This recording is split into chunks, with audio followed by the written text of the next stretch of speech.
All right, can you hear me? Fine. So I am Andy Ogielski. Good morning, everybody. And Jim Cowie is somewhere out there. Please wave, Jim. And please hang on with us because at the end we'll tell you how you can join this collaboration and look at your data as well. So we have been exploring and I think succeeding in finding ways to look at very many ongoing BGP sessions dynamically in near real time. And we have found some strange things coming from Redmond and other things or related to Redmond. So here is the outline. Generally, people who study large dynamical systems have pretty well-founded claims that if you build something very large and very complex, and it's not, so to speak, genetically engineered, it's engineered by humans directly, these things tend to fail. So we will define a global routing instability. There's a lot of talk about it. We'll give you a clear definition. We will analyze peering sessions from something about 150 peers. That's the RIPE remote root collectors setup that was mentioned earlier by Dave Meyer. And then we'll paint you graphically and analyze instabilities that were caused by code red 2 and Nimda worms. And we'll also show you some more familiar instabilities, such as, for instance, caused by router misconfigurations, and show you that they have a global reach and can last hours as well, sometimes days. So let's go on. In this talk, given the time constraints, I will talk mostly about data taken from the RRC00 collection point at Amsterdam RIPE-NCC location. And the reason is that that's an interesting collection point because it has multi-hopped external BGP feeds from Tier 1 providers and other large providers in Australia, in the United States, and in Europe, and also in Japan. Currently, RIPE has 5 or 6 collection points, 2 in Amsterdam, Vienna, Paris, Geneva, London, and the new one in Japan. We have analyzed them all, but I'll talk mostly about Amsterdam NCC.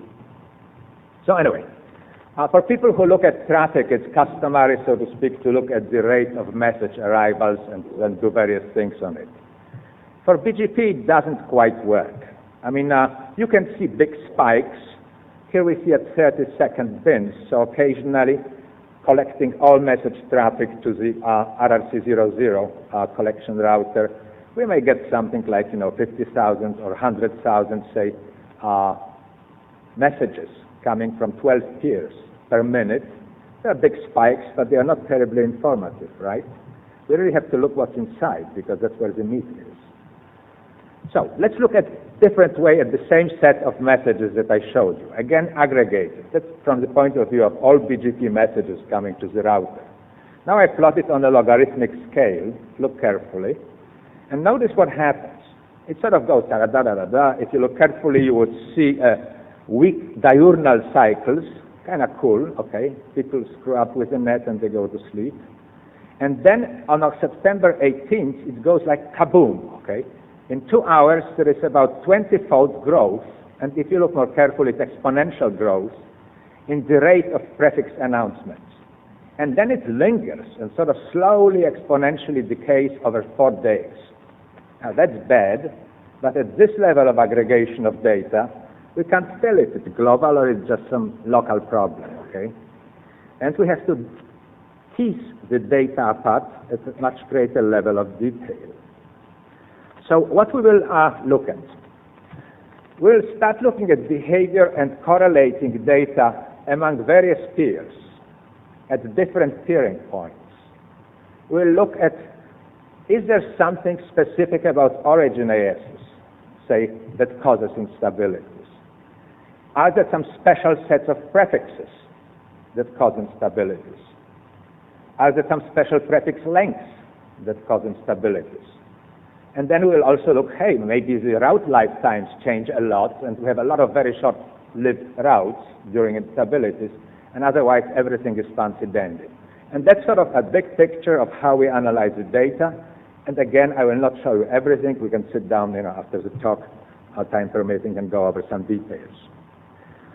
So let's look first, how does it look when I show you all tiers of the RRC00 collecting router at Amsterdam NCC, RIPE-NCC.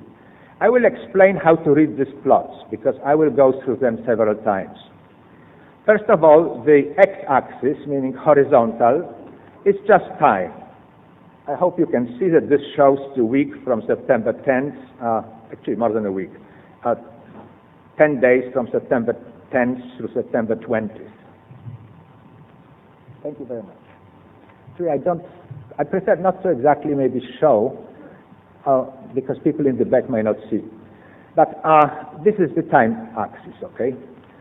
Here on the z-axis, we just show the number of prefixes announced by each peer in 15-minute intervals. So it's a 15-minute rate. Now, y-axis is slightly abstract. And look at it this way. The data is arranged in rows, or like hedges, one hedge after another after another. Each of these rows represents the BGP message traffic, and specifically the number of prefix announcements from one particular peer. So you can see that at the time shown here in September, the remote route collection box at RIPE-NCC had 12 peers at this moment, okay? One row, one peer. I have anonymized them, but it may not be necessary for this audience, but we know exactly who is who, okay? Now look at something funny. If there is a phenomenon or a BGP event that happens, so to speak, on a global scale, then it should be reflected in announcements, or generally speaking, update messages from most major transit and most major other networks. Otherwise, it's localized. So if something happening simultaneously across very many autonomous systems, or in this case, peering sessions from those autonomous systems, and as I recall, they are big guys. There's Vario, AT&T, Global Crossing, and so forth. It will show as waves going across. And hell, they look like waves, okay? There is something that's happening here, something that's happening here, but something really big is happening here, okay? Notice the scale. The scale is really tailored to the highest peaks, which are isolated events. But this wave here, you see, is quite large. It starts on the September 18th, and it goes on in this figure for about a day and a half. But in the previous picture, I showed it really goes for 4 days. So there is some very long-tailed, very powerful event. What is it? Well, you know what is it, but I'll tell you how we find it. This is separately collected data that one of our colleagues kindly provided us from a /16 in somewhere in the Midwest. And in this plot, he shows the effect of Nimda worm attack on his particular /16 network. In blue, you see the number of unacknowledged, non-synaptic, port 80 SIMs that are attributed to worm scans. So you see at the peak, and this is rate per minute. At the peak, this chap was receiving something like 7,500 worm scans per minute. In red, we show the total number of unique attackers seen from the vantage point of this particular /16 per minute. So there were moments where this guy was being simultaneously attacked by something like 1,500 machines. And we analyzed who they were too, and they were coming from all around the globe, okay, including, actually the top one was the best one. That was the tax office in the Fujian province, China, okay. The third one was one of the very glamorous networking universities in the United States. So anyway, notice this enormous kind of wave that goes on over a period of a couple of hours and then decays over days. Now, we have come across even more beautiful data, courtesy of one colleague here who's prepared to remain anonymous. But this guy was actually monitoring the router CPU utilization on the access router. That's a big tier 1 provider, by the way. Notice again the perfect alignment. worm scans, what is going here, I mean, I'll explain in a moment, but the Nimda worm goes kaboom, okay? Here we are looking at CPU utilization on a router. This router is big enough so it doesn't conk out. And you see the utilization goes up to 40% from something that's close to 10%, again in the same period of time. Interesting thing, there is a couple of other features. There are 3 strange spikes here, maybe 4. Okay? And you see there are corresponding bumps in CPU utilization. Our interpretation is that whoever created Nimda was experimenting with it in the preceding 2 days. Maybe the worm failed to spread, maybe the worm had a timer and timed out and did not spread on purpose. On the 3rd or on the 4th pass, the guys really got it right. So this is an important plot because this will produce a causal chain. How spread of worms that attacks Microsoft boxes can affect routers, say, from all major vendors, Juniper, Cisco, and so forth. And excessive CPU utilization and excessive memory utilization are going to be one of the mechanisms that we have tentatively identified. So at this point, you see that sending worms to all kinds of guys who are not smart enough and run Windows machines. Well, I run a Windows machine because we're supposed to give stuff in PowerPoint. At least it's not on well, it is on the net, okay? But that's what happens, okay? Routers actually do suffer and may suffer terribly if they are not very big. So, now we put these 2 things together. Again, this is this sort of way of looking at multiple peers as rows. These peers come all to the single data correcting router.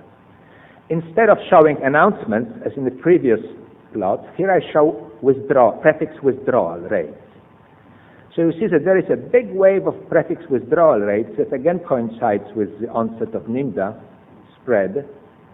And in this case, we actually plot 2 different /16 networks. The second was offered to us courtesy of Vicky Irwin at Sons Institute, and that's plotted sort of in a blue line that trails exactly this red wave. So 2 /16s agree. We have also looked at a few other /16s. They all show the similar qualitative characteristics. Here I'll lead you on to something that I'll go on a little later during the talk, because while, at least for us, the worm spread-induced instabilities were a big surprise, there are other instabilities that people in this community know well, such as, for instance, injecting malformed AS paths, leaking private AS numbers, and things like this. So look back, we put a little sticks here. And you can see that there is sort of little storms, or little instabilities, corresponding to these sticks. This sticks really measures the intensity of injection of, leaked private AS numbers to AS paths that, as we found out, tend to go without harm through certain routers and cause BGP session resets in other routers. So that's another mechanism of instabilities which is slightly better understood at this time. I'll come back to this point in a moment. At this point, I think we are ready to define what we mean by global routing instability, as opposed to local instability or internal to an autonomous system. First of all, that is something that has to show a reasonably dramatic growth. It cannot be some little blip or a single spike, however big. So either we want to see a high rate of route changes in magnitude or in acceleration, say exponential growth, or see enormous variance, say, in withdrawals. That would be better to, we have actually seen it, but that's a different talk. Second, if we talk about global instability, it better last rather long. If it's very quickly dampened, then it's hardly, say, of consequence. It's not nice, but it's hardly of consequence. When we say long times, of course, we mean long relative to the natural scales of BGP. So long, say, to baseline noise or long to the expected time of convergence, if such a thing exists. And lastly, and most importantly, a global event has to show a lot of diversity. And that's exactly why, looking at very many sessions, at many peering locations or at many exchanges is important. We need to see effects across many peering sessions, in many exchanges. We may also look at them internally to ASs. And then we need to see the big changes in the high diversity of context. For instance, a lot of prefixes are churning, many more than, quote, normally, unquote. Or that the number of routes that we see in update messages, or announcements in this case, is much higher than usual. So there is a concrete definition what a global BGP instability would be. This is a counterexample. Here in this case, that is a few days ago, ASN 1103 went unstable internally. You see, but this is nothing that propagates across all the other peers. Clearly, this sort of very high rate of announcement that stretches for hours is completely dampened by the time it goes to its neighbors and doesn't propagate worldwide. So this is not a global instability. It's one guy going bad. Now we can make it very practical, because, big fancy definitions using dynamical system languages and stuff go only so far, and be very practical. So, global instability. It's an exponential growth in the rate of announcements and or withdrawals. It lasts hours or days, because we think that hours and days is way beyond the expected scale of convergence of BGP, say, at least theoretically. And it has to show large diversity, and we will focus on the fact that a very large number of prefixes should be churning, and that should be seen in our peering sessions with most major internet service providers. Of course, you won't see it from the little rinky-dink networks at the edge, unless something happens to them, but we really look at the big guys here. We have covered the Nimda. You got the flavor. Let's go now and see what happened during Code Red version 2. The rationale is obvious. When you have one incident, all that you can derive from it is a philosophical statement. When I have two incidents, I have 2 points, and I can make scientific predictions, right? So let's talk about Code Red, which was a trouble in July. It had a very different time course.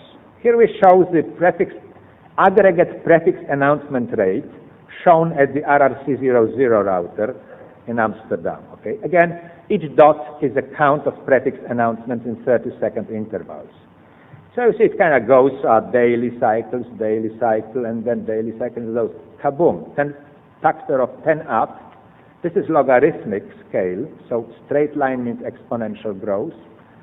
Hangs up there and takes another 8 hours to kind of go back to normal. So it's not as severe as Nimda, and we know why, but clearly this is a kind of sizable instability. If you rock the boat, say, or rather rock the global BGP system for 16 hours, it's definitely not good news. Again, it was, after a while, we were able to correlate it with the spread of the Code Red version 2. There is some issue about naming Code Red 2 or improved Code Red. That's the one that had the fixed random number generator to get random seeds, so that it was covering the IP space during the scan phase much more uniformly. The early Code Red kind of didn't do that much damage because it couldn't scan so well.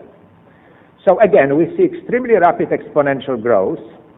That's why we use log plots, of course, because it looks like a straight line on a linear scale. The blue shows the number of port 80 scans. The red shows the number of unique attackers. That's one of the /16 networks with whose administrators we have been corresponding and have been kind enough to give us fantastic data, TCP dumps and everything from these networks. Again, the rates here are per minute. Now you see more or less the routine. We like these row plots because they give us a single view on all peers of a router. And we can, of course, dynamically change it, go to different routers, but as I said, we'll focus on Amsterdam RIPE because that has interesting peers. And we look here at the withdrawals. So this is the rate of prefix withdrawals in 15-minute intervals in blue for each peer. And it shows a lot of noise. There are some other things, as you can see. But there is this big wave of withdrawals that goes for hours. Well, that's code red v2 in action, somehow. And as I said, I'll come back to it in a moment. That acts not directly on routers, except few routers with HTTP servers for management interfaces and such, which happen to be attacked or failed. This happens presumably to go by exhausting CPU and or memory and or caches in routers.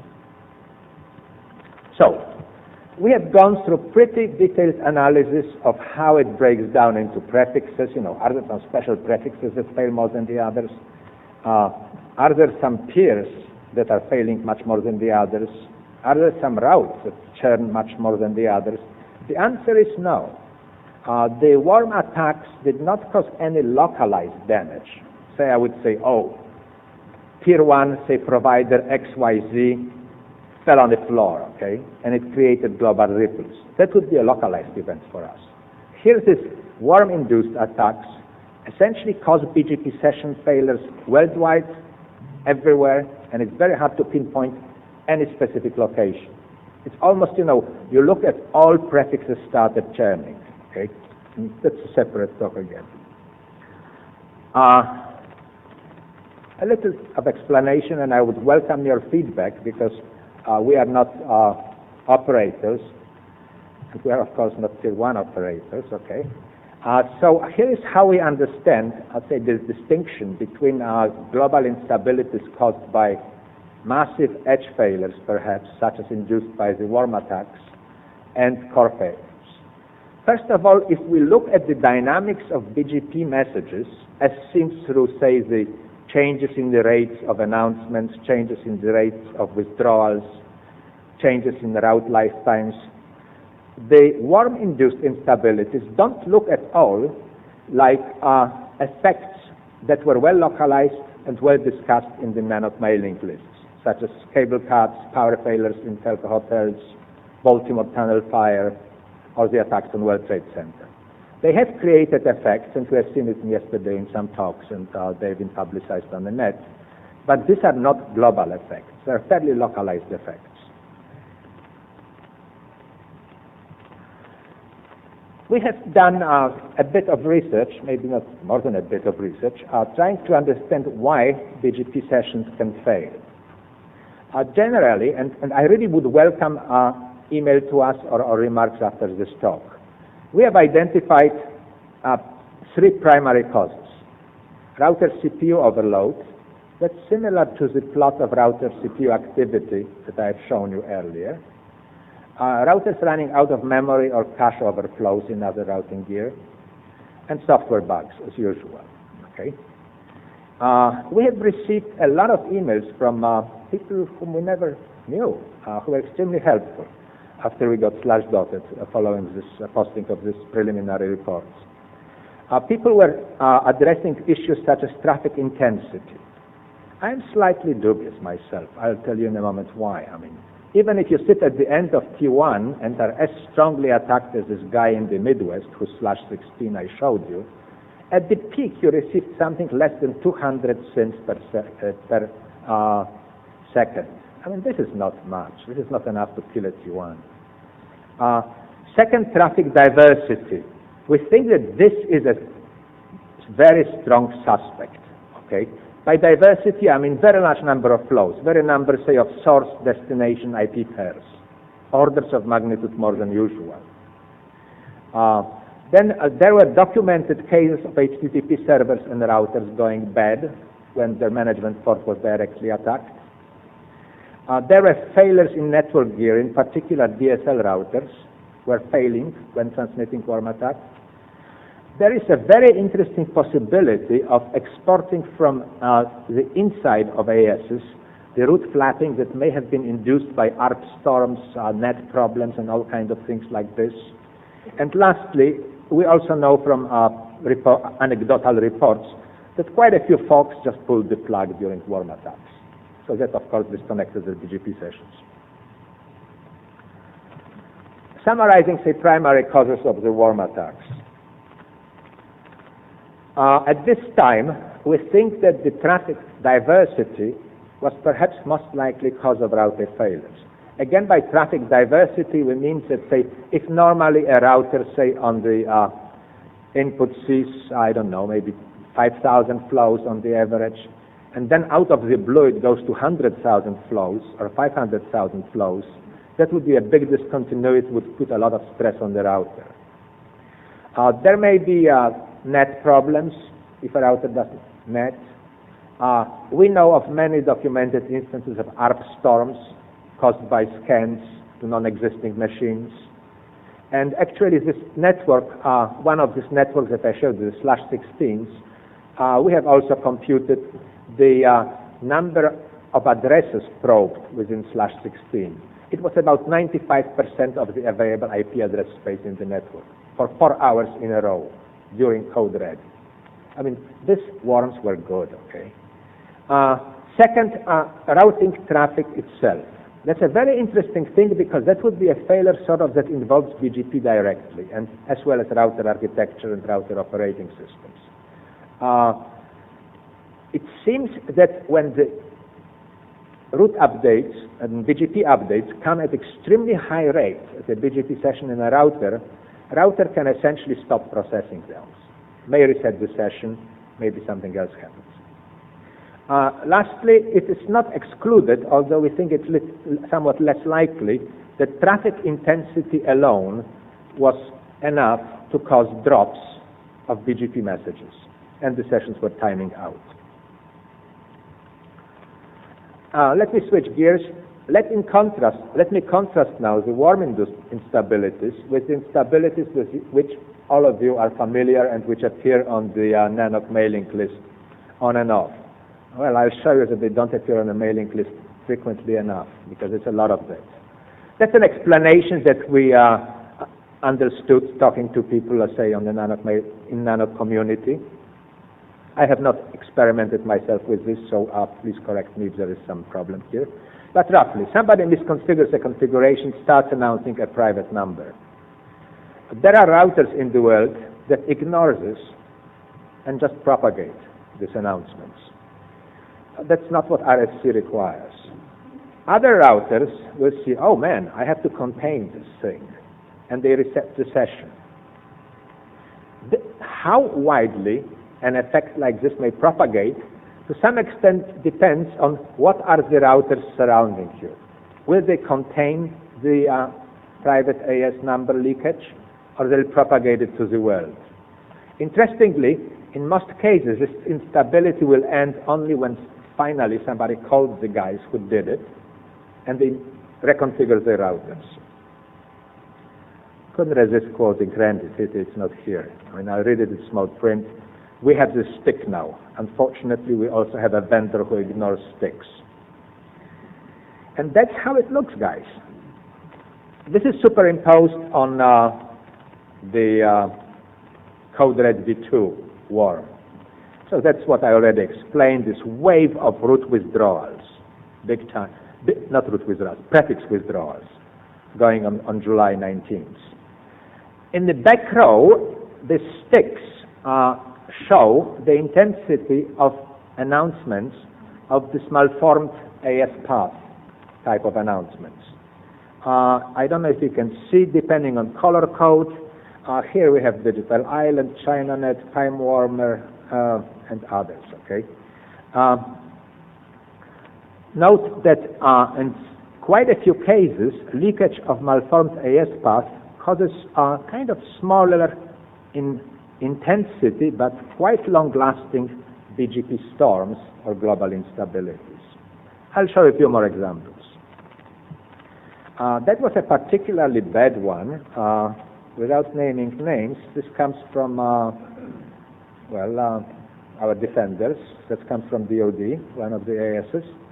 And this somebody there was just leaking and leaking and leaking for 10 days in June, which was increasing the rate of withdrawals all across the major ISPs in Australia, Europe, and United States by about a factor of 3 to 5, say, for days and days and days. That things happen. It's a wild place. This is more recent thing. That this instability actually did appear in the NANOC mailing list. Infonet, or rather its subsidiary in the Netherlands, started leaking a malformed private AS number and caused a pretty nasty withdrawal storm lasting for quite a number of hours and going all around the globe.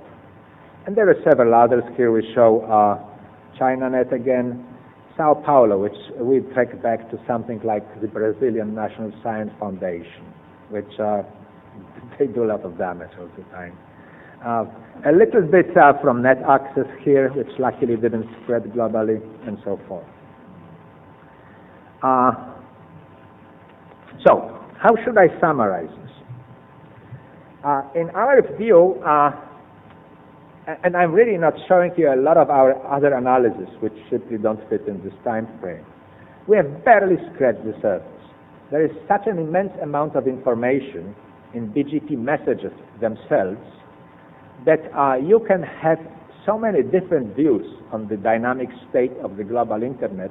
It's really mind-boggling. Okay.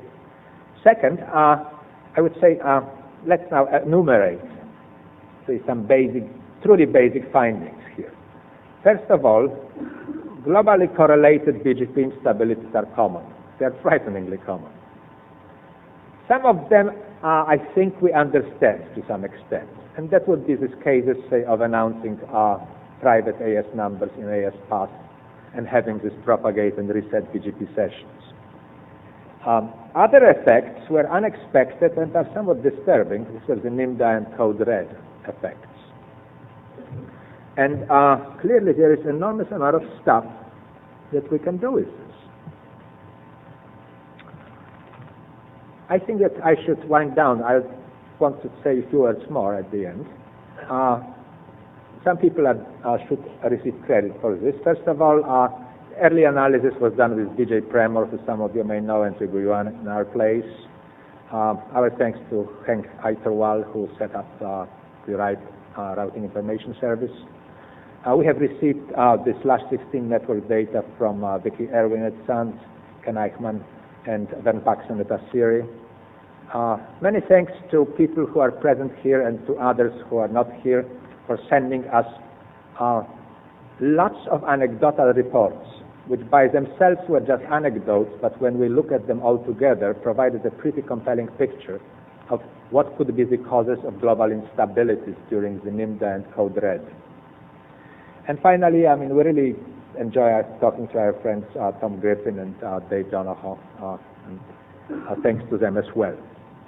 Now you see the possibility of doing analysis like this, to a large extent, depends on collaboration and being able to do research together. We have shown you what we can get with 150 peering sessions, and particularly focusing on large peers. The guy who is kind of more handsome, that's Jim, okay? And this is, well, whatever, okay? I would like to ask you to send us email if you are interested in talking more about it, collaborating multi-hop eBGP feeds for research. And what we'll give you in exchange will be access to near real-time analysis of all the networks that subscribe, in particular your network. May I see a show of hands who would say send us emails today to talk about it some more? Anybody? Thank you. That looks cool. So I think that at this point I would prefer to end slightly ahead of time, and maybe it's time to take questions.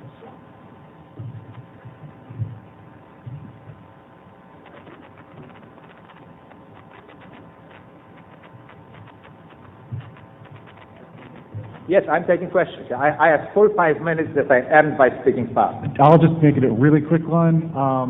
So the information that's shared with the other people in the raw feed that get sent to you, there were a few cases here tonight where we actually did have some AS numbers mentioned or specific networks shown on slides.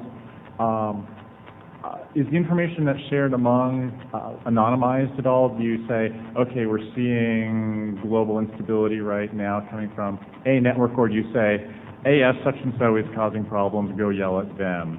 If we participate with you, is there an expectation that knock phone numbers, things like that, need to be provided so other members can yell? Or is this just research-based, anonymized, here's the instability, use it as you will, data-wise? That's an excellent question. I would answer both. It really depends on the arrangement.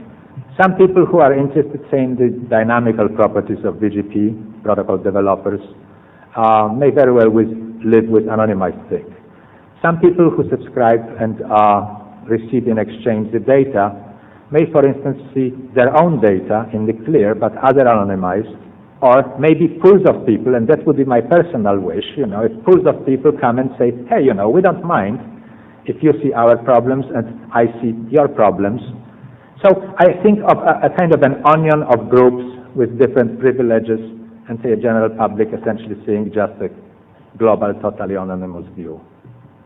So it's good for research and concrete data for operators. May I? A question on your conclusion.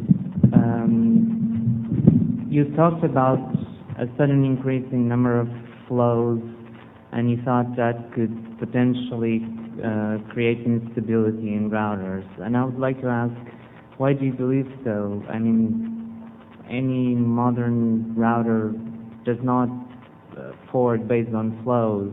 Flows should be completely irrelevant. Only 5 or 10-year-old boxes should care about the number of flows. And even though that should not affect routing as such. So how would the increasing number of flows affect stability of routing on a router? That's actually a good place to be more specific here. When I said that when the number of flows increases dramatically, it is not about routing, it's about people who presumably run NetFlow on the router. And NetFlow starts using enormous amount of memory and CPU resources. So it's not routing, it's a NetFlow facility installed on the router. That's my understanding.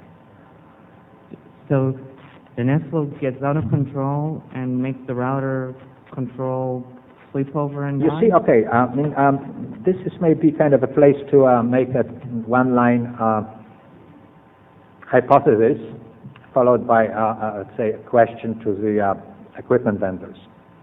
I mean, the internals of most routers are proprietary. So, of course, we have to infer what happens looking at the data and looking at the troubleshooting guides at various routers' websites, which are very detailed and actually do specify cases such that when the number of flows increases very rapidly, the CPU can get starved. When CPU gets starved, BGP session stops sending updates.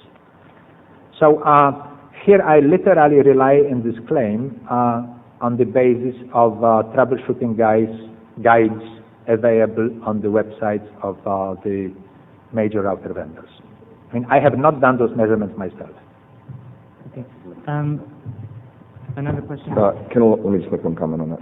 What we did observe, and this thing is completely related to NetFlow export, and it wasn't, what we observed was not CPU bound, but bandwidth bound, because those folks who had NetFlow turned on, all the time, who got hit by this, were low bandwidth providers. And so what happened was the flow export filled up their entire T1, and obviously that dropped their BGP.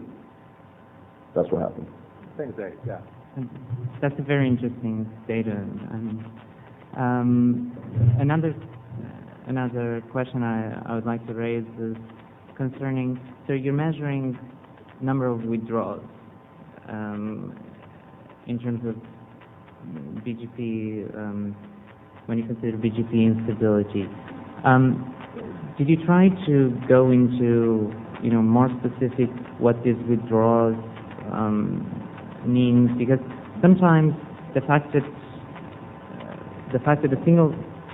when a single prefix goes down, you can have many withdrawals for that single prefix, And unless the rate is extremely excessive, that should not affect your normal functionality.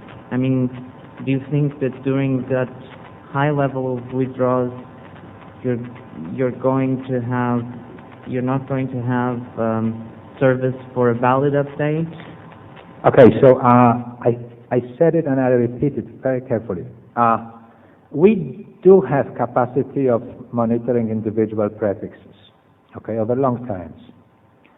We also look at statistics. During the Microsoft warm storms, Code Red and Nimda, we have seen that virtually all prefixes get withdrawn at much higher rate than usual. So it's not, say, 100, 500, or 1,000 prefixes being flapping like crazy. It is 50,000 prefixes being withdrawn once, twice, or 5 times. That's most stunning. It's not localized. I'm really interested in this data. Have you tried to look at withdrawals and try to see on the AES stat which point, try to analyze from the withdrawals which point in the AES sequence there was a failure? We have, and as I told you, we can see localized failures, but in the case of the Microsoft worms, it was widespread. There was not a single point of failure. Maybe we should take it offline because there's other people waiting. Thank you very much. Thank you very much. Perhaps you said it, but I missed it. I was wondering if you knew exactly how much traffic on the backbone had increased.